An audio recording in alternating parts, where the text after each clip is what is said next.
సంతానం కలగకపోవడం లేదా చాలా ఆలస్యం అవడం వెనుక కొన్ని జ్యోతిష్య కారణాలుండవచ్చని శాస్త్రం చెప్తోంది. ఒకవేళ ఎవరికైనా ఒక్కరే సంతానం కలిగి ఆ తర్వాత పిల్లలు కలగకపోవడానికి జాతక చక్రంలోని కొన్ని గ్రహస్థితులు కారణం కావచ్చు.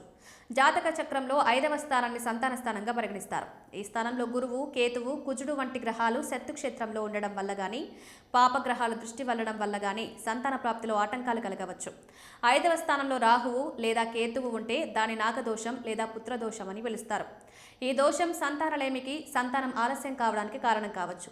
ఈ గ్రహస్థితుల వల్ల ఒకే సంతానంతో ఆగిపోయే అవకాశం ఉంటుందే తప్ప ఒక్కరు ఉన్నంత మాత్రాన ఆ బిడ్డకేదో ప్రమాదం జరుగుతుందని భావించడం తప్పు. సంతాన సంబంధిత సమస్యలు, దోషాలు ఉన్నాయని భావించేవారు జ్యోతిష్యుల సలహా మేరకు కొన్ని పరిహారాలు చేసుకోవచ్చని శాస్త్రాలు సూచిస్తున్నాయి. నాగదేవతలకు పాలు లేదా పంచామృతాలతో అభిషేకం చేయడం వల్ల నాగదోషాల తీవ్రత తగ్గుతుంది. శ్రీకాళహస్తి వంటి పుణ్యక్షేత్రాలను దర్శించి రాహుకేతు శాంతి పూజలు నిర్వహించడం శుభప్రదం.